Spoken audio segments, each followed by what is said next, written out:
Salut à tous, alors c'est Frédéric Delavier. Alors ce soir je voulais faire une petite vidéo suite à une découverte scientifique, alors une petite découverte scientifique que j'ai fait, mais qui pourra vous apporter un regard nouveau et un regard vrai sur ce qu'étaient nos ancêtres, nos premiers ancêtres bipèdes, hein. On va dire nos premiers ancêtres bipèdes de savane, car la bipédie a dû commencer en forêt dans un milieu qui était dépourvu de grands prédateurs, donc une bipédie totale, comme je l'expliquais, qui était culturelle, quand vous suivrez mes vidéos précédentes. Donc je voulais apporter un petit regard nouveau sur cette bipédie et ce qu'elle a fondamentalement changé dans les rapports humains, dans les rapports de nos ancêtres entre eux, hein, dans les relations qu'ils avaient. Alors, cette bipédie, comme je l'ai expliqué, a eu un impact énorme sur la relation du couple, mais aussi sur la relation mère-enfant, hein. Il y a eu un énorme problème. La bipédie, et bien sûr, s'est conservée parce qu'elle apportait quelque chose de nouveau, hein, quelque chose de positif, hein, comme je dis tout le temps. Toute, toute chose qui se conserve dans la nature, hein, dans la nature vivante, est forcément positive. Si elle disparaît, c'est qu'elle est négative. Si elle se conserve, c'est qu'elle est toujours positive. Il n'y a pas réellement de, on va dire, de mutation neutre, hein. Il y a soit du positif, soit du négatif. La frontière, le neutre étant toujours très subtile, on ne la trouve jamais. Il y a tout le temps où c'est négatif, où c'est très négatif, et alors là on disparaît rapidement, où c'est un peu négatif, et on va et ces caractères vont disparaître lentement, où c'est positif, très positif, et à ce moment-là, les individus qui auront cette mutation ou cette particularité vont à ce moment-là transmettre leur particularité à leur descendance, et ça sera à ce moment-là des positives, des mutations positives. Donc, il y a quelque chose de très très important dans la bipédie humaine qui a vraiment changé les rapports humains, c'est la vulnérabilité des femelles. La vulnérabilité des femelles quand elles avaient un petit dans les bras. Et c'est ça qui a tout changé dans nos rapports humains et qui a fait qu'il y a eu justement une séparation des tâches, si vous voulez, entre hommes et femmes. Et il y a eu une vulnérabilité des femmes qui ont à ce moment-là qui dépendaient à ce moment-là des mâles, hein, on peut dire femmes ou femelles, si elles étaient homo. Le problème, c'est de dire toujours, nos scientifiques, nos chercheurs, c'est d'essayer de trouver quel était le premier homo, le premier descendant. Alors, on va dire que c'était les australopithèques, bien sûr peut-être une branche des australopithèques, mais je vais quand même expliquer comment ça s'est passé, comment il y a eu cette séparation des tâches et comment est apparu ce qu'on rencontre actuellement chez les humains, les femmes s'occupant des petits et les hommes rapportant la nourriture aux femmes. Et c'était l'échange sexe contre nourriture que j'ai expliqué dans mes vidéos précédentes. Mais là, je voulais apporter un point sur la vulnérabilité des femmes qui était encore plus importante que je ne le pensais. Et ça, je m'en suis aperçu en faisant des reconstitutions. Alors, j'ai pris des australopithèques, hein, des squelettes d'australopithèques. Alors évidemment, ce sont des reconstitutions, mais qui sont plutôt relativement bonnes. Alors on en a de plus en plus, on en découvre de plus en plus. Bien sûr, il y a des reconstitutions. Alors là, on en voit, hein, vous voyez, je montre un peu, voilà, un homme, et puis là, je crois que c'est Célibat, je crois qu'il est ici, hein, je vous le montre. Alors il y a des hommes, Célibat, ici, alors vous voyez sa morphologie, hein, très particulière, une cage thoracique énorme, hein, et alors que l'homme a une cage thoracique beaucoup moins grande, des jambes, il avait déjà des jambes assez grandes, mais il avait encore un buste de singe, si vous voulez, pour pouvoir grimper, et des jambes d'homme, hein, donc il avait des omoplates dirigées vers le haut pour pouvoir grimper, et il avait un buste assez large, et avec sûrement de gros viscères, si on remarque un peu, hein, voilà, parce que celui-là devait être encore en partie végétarien, bien qu'il se soit habitué à une nourriture plus carnée. Alors je dois en avoir pris d'autres. Non, c'est à peu près le seul que j'ai. Je regarde. Est-ce que j'en ai d'autres? Voilà, je vous en montre un autre, hein. Voilà. Voilà, regardez la morphologie, pareil, hein, des jambes, quasiment des jambes humaines, bien que l'orteil soit encore un orteil capable de préhension, hein, et un bassin quasiment humain, Et par contre, vous avez le haut du corps, c'est un singe avec une cage très évasée. Alors cette cage très évasée a posé un problème aux femelles. Déjà que les femelles, en étant en savane avec leurs petits dans les bras, devenaient des proies potentielles pour tous les gros prédateurs qu'il y a en savane. Hein. Donc elles ne pouvaient pas s'éloigner des arbres qui étaient le refuge où elles pouvaient se protéger, hein, monter dans ces arbres pour échapper aux tigres aux dents de sable, aux panthères, aux lions qui eux montent aussi dans les arbres, mais qui auront moins de dextérité que pour pouvoir se déplacer dans les arbres. Donc elles prenaient leurs petits dans les bras et elles montaient dans les arbres pour se protéger. Et les mâles devaient sûrement, pendant ce temps-là, essayer de défendre les femelles. S'ils n'étaient pas là, ils étaient à la chasse ou ramenant de la nourriture pour les femelles. Donc les femelles avaient un énorme problème pour chercher de la nourriture à cause de leur morphologie bipède, où elles étaient obligées de porter les bébés dans les bras, donc elles devenaient très vulnérables.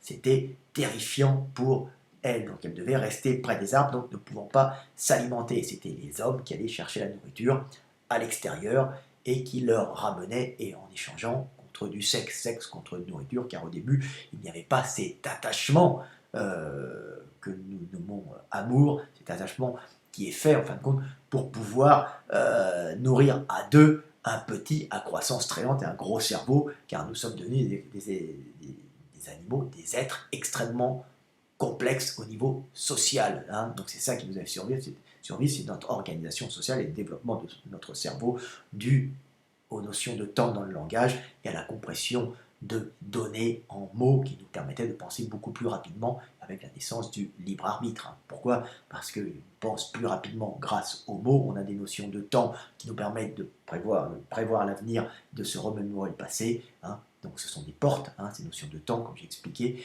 qui nous permettent de stocker plus facilement des données et de se remémorer les choses par ces notions de temps, et comme ça d'accroître nos connexions synaptiques et de conserver une mémoire très importante, hein, et une mémoire très rapidement utilisable car compressée en mots. Donc les femelles ont eu cet énorme problème, elles ont dû rester près des arbres, près des points d'eau, hein, des arbres, prenaient plutôt des arbres près des points d'eau, et les mâles allaient chercher de la nourriture. Donc elles étaient vulnérables, elles ont été dépendantes des hommes, échangeant sexe contre nourriture, et elles avaient ce problème que je voulais montrer, hein, le problème dont je me suis aperçu récemment. Donc j'ai fait une reconstitution d'Australopithèque, là c'est très rapide, hein, c'est-à-dire que j'avais pris un bassin, un squelette, vous ne voyez pas le squelette, mais j'avais fait tout le squelette rapidement, et je montre que le bassin assez large, ça je crois que c'était Lucie, hein, vous voyez un peu sa morphologie. Voilà, avec son bassin large, vous voyez, elle a une bassin large, mais sa cage thoracique épaisse fait qu'elle n'a pas de taille marquée comme une femme. Hein.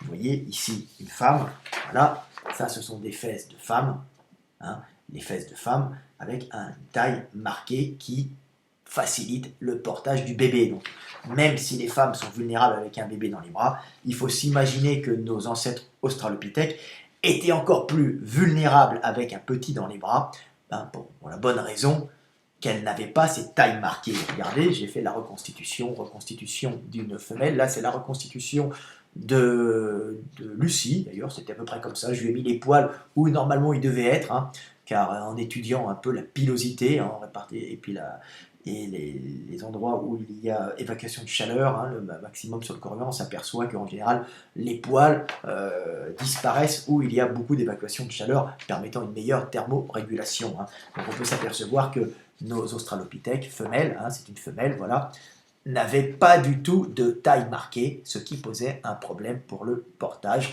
du bébé. Pour quelle raison?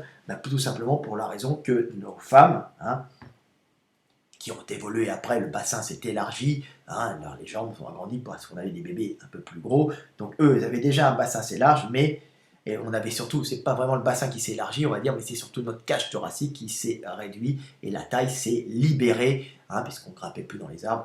On a eu une taille qui s'est libérée et on a eu à ce moment-là plus de mobilité et un bassin qui sortait de chaque côté permettant de pouvoir porter les petits sur les hanches, hein, pendant longtemps. Là, on voit une réclame, hein, c'est une femme en train de porter un grand enfant. Déjà, on voit que le petit, il repose sur l'os de la hanche, hein, un peu comme une selle, ce que ne pouvaient pas faire nos ancêtres australopithèques. Alors là, on en voit encore, on voit des stars, hein, j'ai pris ça dans le magazine de stars parce qu'ils aiment bien prendre ça, on voit des stars qui portent leurs enfants, hein, elles portent leurs enfants sur les hanches, on voit bien que ça hein, c'est l'os de la hanche qui sort bien chez la femme, hein, comme on peut voir ici, hein, voilà, un petit dessin que j'ai fait, hein, voilà, et on voit que les hanches sont marquées, permettant le portage du bébé très facilement. Donc l'avantage, c'est un bassin large permettant de faire sortir un bébé avec un gros cerveau, mais aussi de pouvoir le faire reposer et de marcher facilement. Hein. Puis là, vous avez encore une star, je ne sais pas qui c'est, peut-être Britney Spears, je ne sais pas,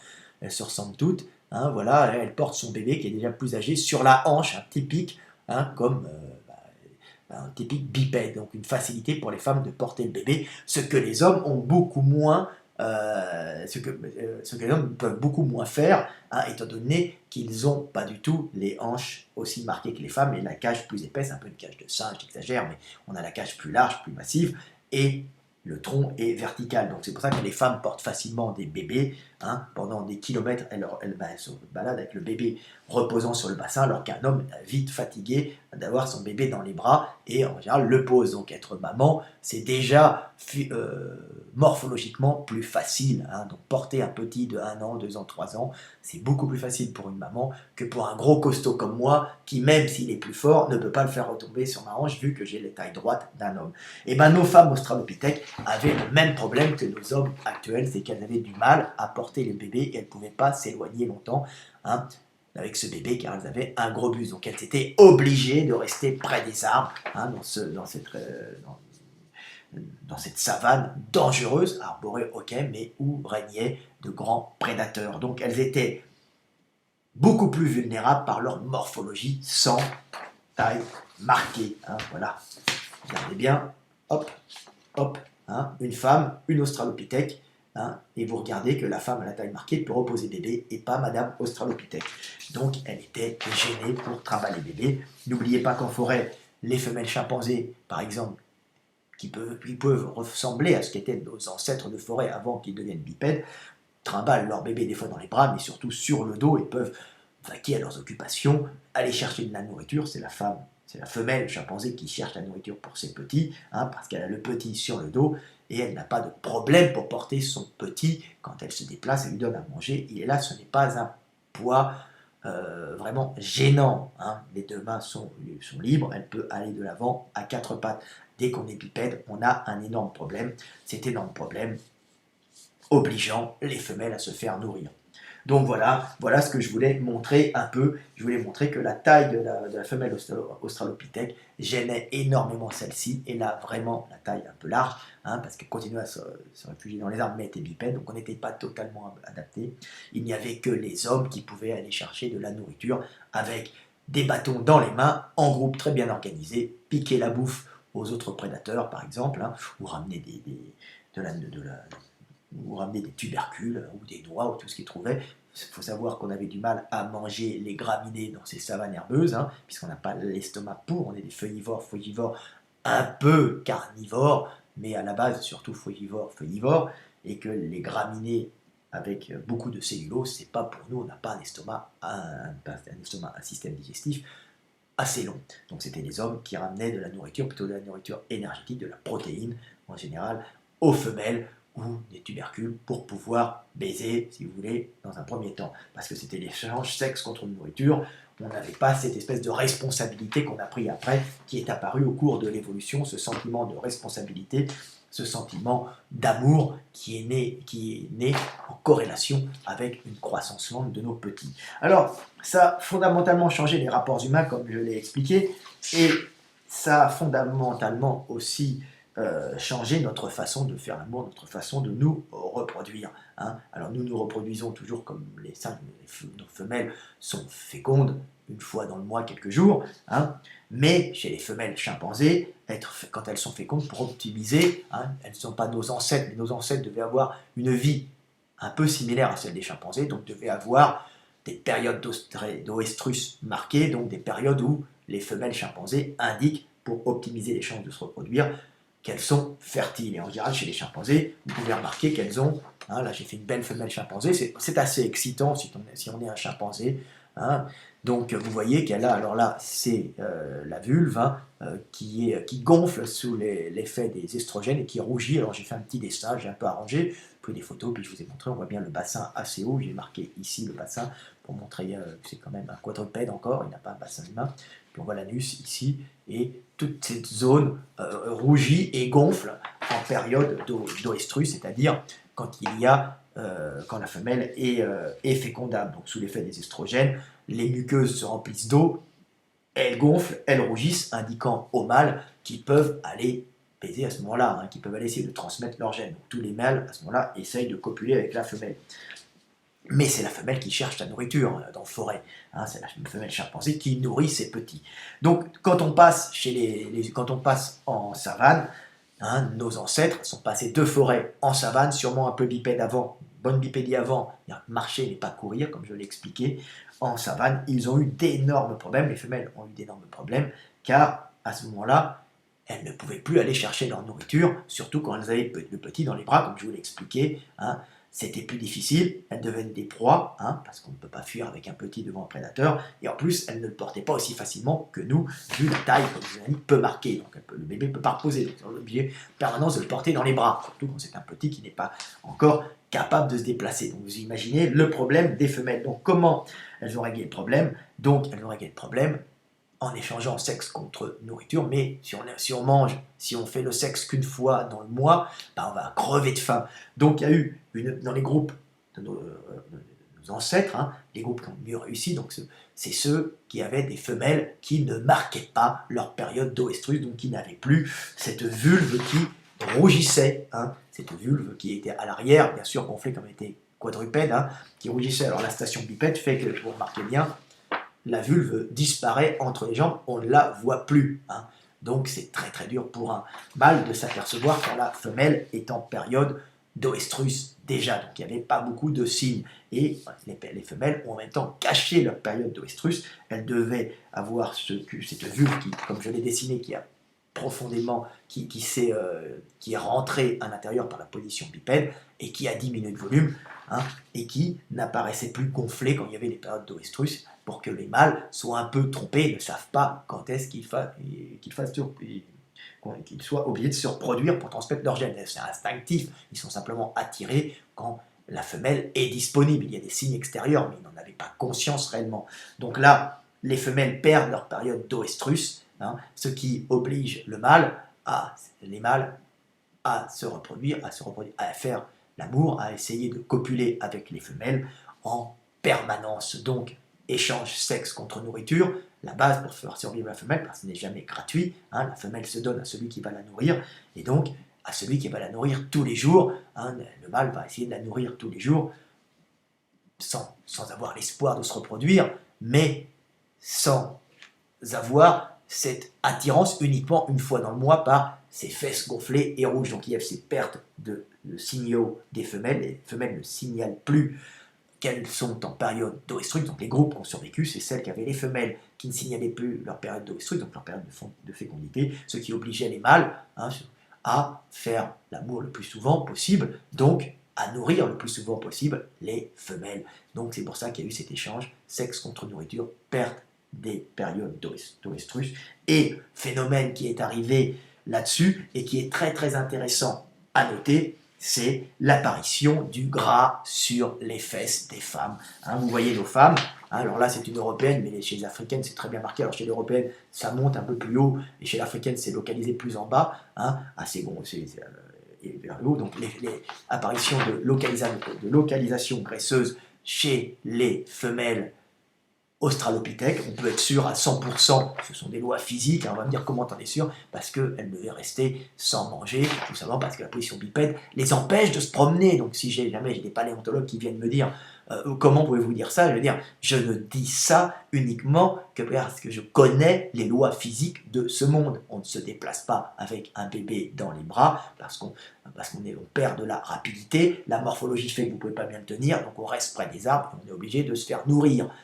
Donc c'est tout simplement ça, et ça ne peut pas en être autrement, messieurs les paléontologues, les paléontologues humains, les paléontologues qui étudient la paléontologie humaine. Donc c'est ça. D'ailleurs, j'ai aucun paléontologue qui m'a pour le moment contredit. D'ailleurs, j'avais même aujourd'hui un artiste paléontologue qui était en train de me dire qu'il était heureux de suivre, qu'il était qu'il était en admiration devant mon boulot. Moi, je lui dis que j'étais en admiration devant l'ancien parce que lui, c'est vraiment un spécialiste de reconstitution des dinosaures et des reptiles. Moi, je suis un spécialiste de la reconstitution humaine, hein, parce que c'est mon boulot. Hein. Donc, les hommes, les singes, tout ça, c'est proche. Et les mammifères, c'est ce que j'aime faire, c'est ce que j'aime étudier, le détail. Après, je comprends aussi les mammifères, les chevaux, je pourrais en faire, mais c'est pas ma spécialité. Hein. C'est très intéressant, mais ça, c'est la spécialité de mon ami là, qui était content, qui me disait, donc c'est pour vous dire que les paléontologues, en général, je crie sur les paléontologues, mais jamais j'ai été contredit par les paléontologues. C'est parce qu'ils font des erreurs, des fois ils m'énervent, mais ils ne peuvent pas faire autrement parce qu'ils n'ont pas forcément tous des visions globales.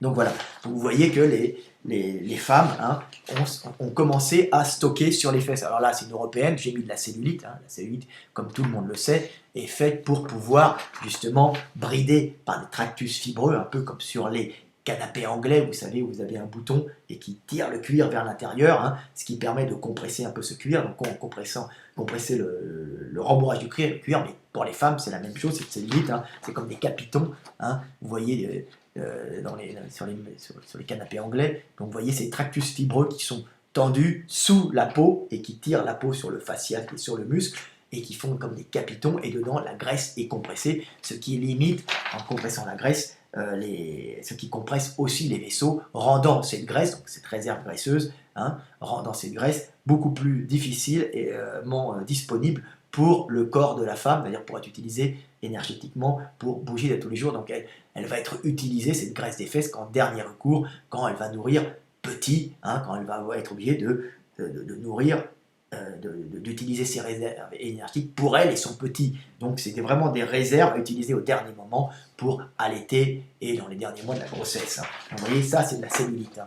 Et ça, alors toutes n'avaient pas forcément de la cellulite, ça c'est une européenne, on trouve de la cellulite dans les zones où il y a eu des crises caloriques, hein, donc par exemple en France, dans les zones où il y a eu des famines, on peut retrouver ces adaptations génétiques qui sont des sélections parce que justement ça permet de conserver de la graisse pour les mamans, pour leurs petits, quand il y a une crise calorique. Et bien nos australopithèques subissaient des crises caloriques, surtout les femelles, parce que si elles n'étaient pas nourries constamment par les mâles, elles risquaient de faire des petits rats chauds. Hein. Donc la nature est bien faite.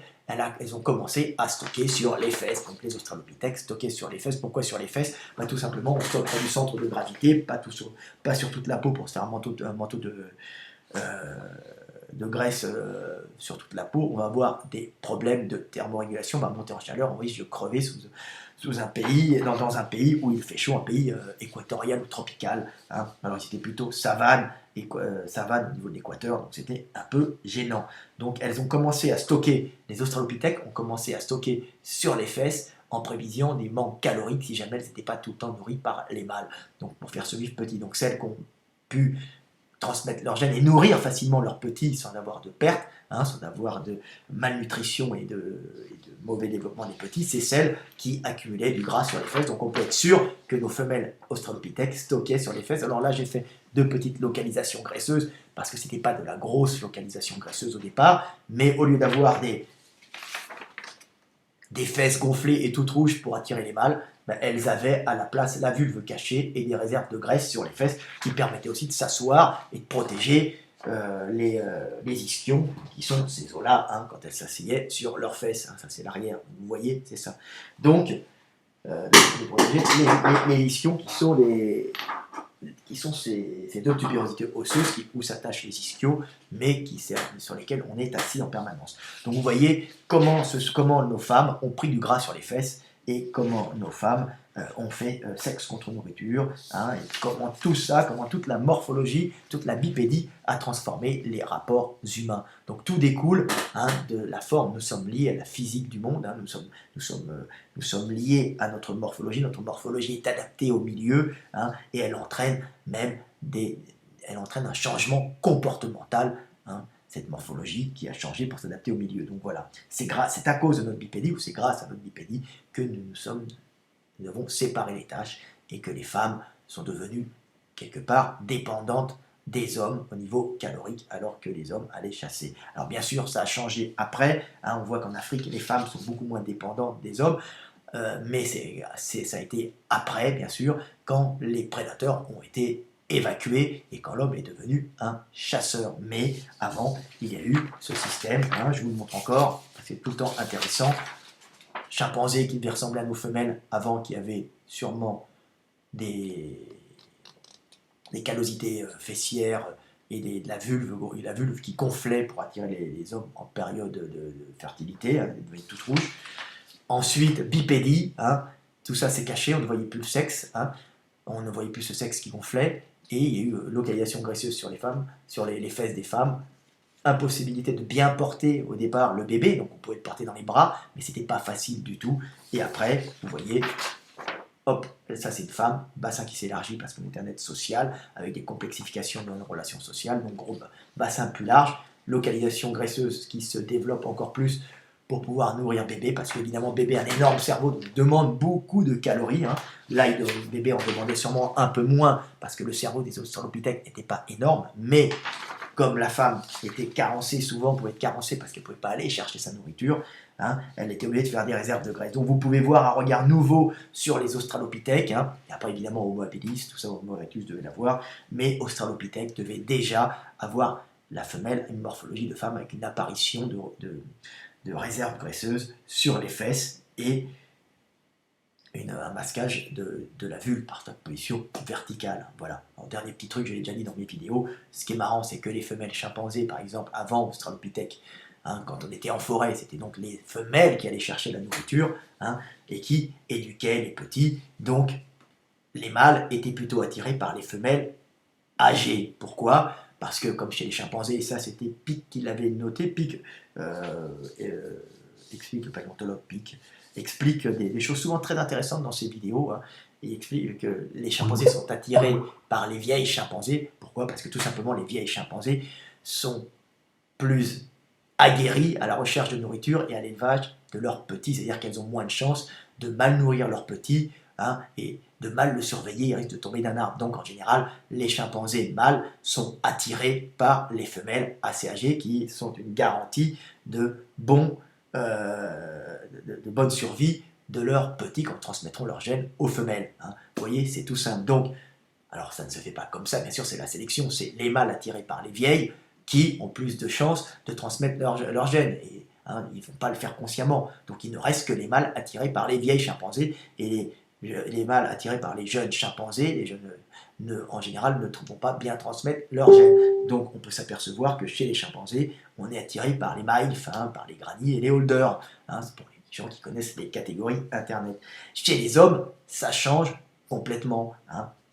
Chez les hommes, on va être attiré, nous, les premiers australopithèques, ont dû être attirés. Comme les femmes n'avaient plus ce rôle de nourrissage, elles n'avaient plus chercher la nourriture, on ne cherchait pas une femme aguerrie à nourrir les petits, donc à aller chercher l'alimentation des petits et à les protéger. Hein. C'était les hommes qui étaient chargés de chercher la nourriture et éventuellement de protéger les femelles. Hein. Donc à ce moment-là, changement d'orientation sexuelle, au lieu d'être attiré par les MILF, les grannies et les holders, on était attiré par les teens, hein, et par les jeunes femelles. Hein. Du coup, les jeunes femelles montrant qu'elles étaient avec un physique jeune, un physique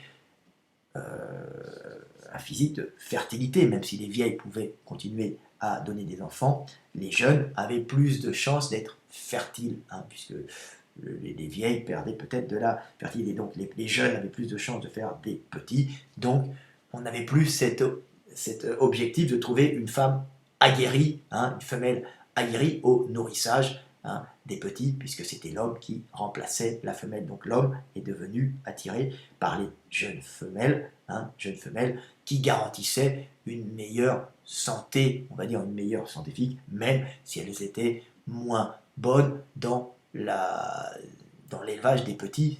C'était pas fondamental, hein, puisque ce n'est plus elle qui les nourrissait, c'était plus elle qui devait éduquer réellement le petit pour lui ramener la nourriture, lui montrer comment on mangeait, puisque les femelles, elles ne cherchaient pas la nourriture, elles devaient chercher autour, mais d'une façon moins intense que la femelle chimpanzé, c'était l'homme qui devenait le nourrisseur, ou du moins l'aide nourrisseur. Donc voilà, on voit un changement, hein, dans l'orientation sexuelle, on est passé orientation sexuelle de la jeune femelle, hein, attirée par la jeune femelle plutôt que par la vieille. Hein. Donc c'est ça, donc un changement radical dans l'attirance sexuelle de nos ancêtres quand il y a eu le passage en savane et la disparition des zooestrus, donc des périodes de fertilité. Donc la seule façon, donc, comme on ne pouvait plus voir quand la femme était fertiles, hein, et étaient en période de fertilité. Hein. Donc par contre, on recherchait la jeune femelle, hein, donc la jeune femelle plein d'estrogène en période de fertilité. Donc sûrement un changement, sûrement une apparition, un commencement, apparition de lèvres rosées ou de lèvres un peu gonflées, hein, de lèvres un peu apparentes qui sont des symboles de sexualité, de fertilité chez les femelles. Hein. Alors, les australopithèques ont dû commencer à prendre des lèvres. Hein. Ça a dû apparaître relativement rapidement puisque c'était une façon de montrer la jeunesse. Hein. Donc les lèvres sont des muqueuses. Quand il y a un taux d'estrogène élevé chez les femelles montrant qu'elles sont en période de fertilité et en plus qu'elles sont jeunes, hein, ces lèvres vont gonfler sous l'effet de la rétention d'eau due aux estrogènes, qu'entraînent les estrogènes. Hein. Donc il devait y avoir des lèvres un peu plus gonflées chez les australopithèques, alors que les chimpanzés en général n'ont pas de lèvres comme les gorilles n'ont pas de grosses lèvres. Hein. Ils ont en général des lèvres assez fines, hein, puisque ce n'est pas la lèvre que les mâles vont regarder pour voir la fertilité, hein, ça va être surtout les fesses. Hein.